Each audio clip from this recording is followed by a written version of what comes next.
Hidup di dunia modern seperti sekarang, ketergantungan kita pada sumber daya listrik memang tidak terelakkan. Untuk Indonesia sendiri, kebutuhan penggunaan listrik negara kita lumayan besar loh. Dari data tahun 2021, produksi listrik yang dihasilkan Indonesia dalam setahunnya sudah mencapai 73,74 gigawatt. Nah, siapa sangka jumlah yang mewah ini ternyata tidak ada apa-apanya bagi Cina. Kapasitas penghasil listrik negeri tirai bambu ini sudah menembus 2.200 gigawatt dalam setahun. Bahkan, angka ini bakalan bertambah seiring banyaknya perencanaan pembuatan bendungan untuk pembangkit listrik tenaga air. Bendungan ini dikenal dengan nama Bendungan Baehetan dan bakal jadi salah satu bendungan penghasil listrik terbesar di dunia. Sebagai bendungan terbesar di dunia, Bendungan Baehetan ini sudah lama direncanakan oleh pemerintah Cina. Pada Kongres ke-18 pemerintahan Cina di tahun 2012, proyek dari bendungan ini diumumkan. Tidak tanggung-tanggung, dana yang digelontorkan mencapai 34 miliar US dollar atau 530,9 triliun rupiah untuk pembangunannya.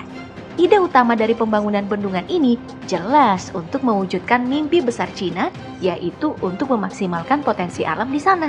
Pembangunan bendungan ini dilaksanakan di Sungai Jinsa, Provinsi Yunnan. Pemilihan tempat ini jelas karena strategis. Total panjang sungai yang mencapai 2.290 km membuat sungai ini memiliki debit air yang cukup untuk memenuhi kapasitas bendungan Baehetan.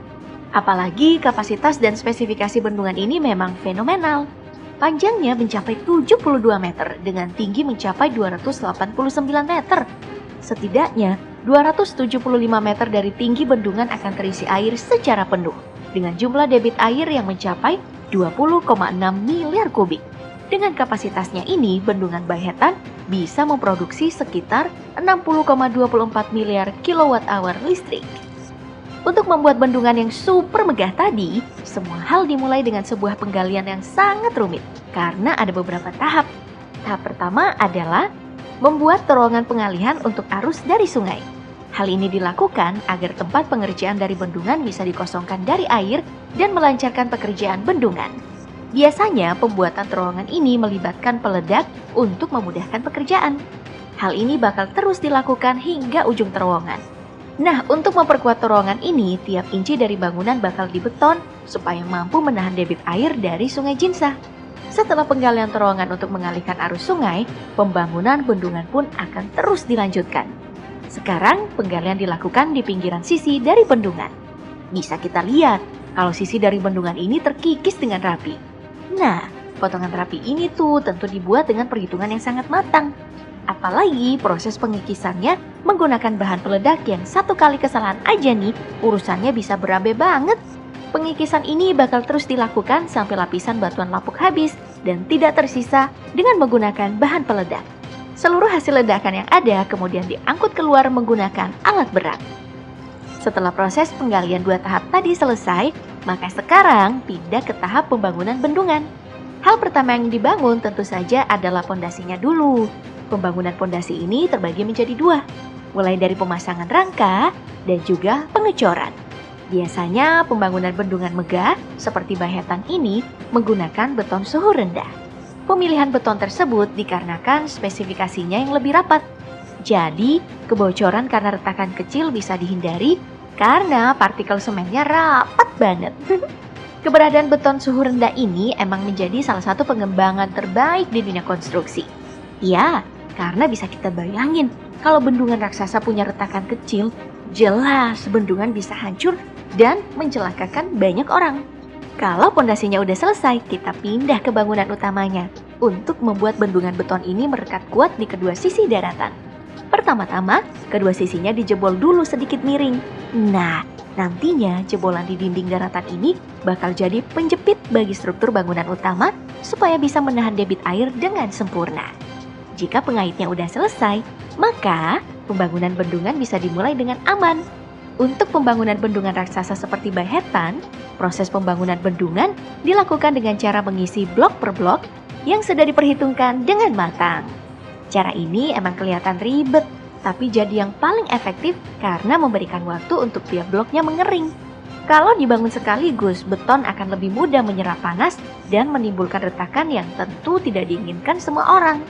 Dari proses pembangunan rumit ini, jelas sih kalau proyek seperti bendungan didapat kontraktor abal-abal, udah pasti celakai banyak orang ya.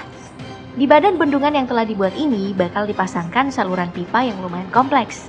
Saluran pipa yang rumit ini memiliki banyak kegunaan. Salah satu yang paling penting tentu pipa yang mengalirkan air masuk ke dalam mesin turbin yang menjadi mesin penghasil listrik. Di bendungan ini, turbin dipasang secara sejajar supaya aliran yang digunakan cuma satu lintasan saja. Efektivitas deras air dari Sungai Jinsa membuat penggunaan satu lintasan ini memungkinkan untuk dilakukan. Oh iya, turbin yang digunakan untuk bendungan ini dikembangkan sendiri loh oleh Cina sebagai standar baru bendungan mereka. Katanya, kemampuan turbin ini menghasilkan listrik lebih efisien ketimbang apa yang Amerika miliki. Saingan lagi nih ceritanya. Nah, di bendungan Bahetan, setidaknya ada 16 turbin yang dipasang. Tiap satu turbin bisa menghasilkan listrik hingga 1 gigawatt. Dengan selesainya pemasangan turbin ini, maka rangkaian pembuatan bendungan Bahetan sudah selesai. Mulai dari perencanaan hingga finishing. Setidaknya waktu yang dibutuhkan adalah 5 tahun. Dari tahun 2012 hingga 2017. Di tahun 2021 kemarin setelah Covid mereda, terowongan penghubung Bahetan ditutup untuk mengisi bendungan dengan air. Lalu pada Mei 2021 sudah ada 2 turbin yang mulai dioperasikan. Nah, sebagaimana pembangunan bendungan di mana-mana dengan mengklaim memenuhi kebutuhan manusia akan energi, pembangunan bendungan Bahetan juga tersandung isu lingkungan. Pemerhati lingkungan di Cina menganggap pemerintah di sana egois karena tetap meneruskan proyek ini. Padahal ada banyak masalah lingkungan yang bisa ditimbulkan, seperti banjir, kerusakan lahan pertanian, mengancam kehidupan ikan dan juga spesies lainnya di Sungai Jinsa. Untuk menanggapi hal ini, pemerintah Cina juga punya alasan baik, yaitu rencana untuk berhenti bergantung dengan batu bara yang harganya naik gila-gilaan dan lebih merusak lingkungan. Loh, jadi gimana nih? Pakai bendungan merusak lingkungan, pakai batu bara juga sama aja. Atau kita berhenti pakai listrik aja kali ya?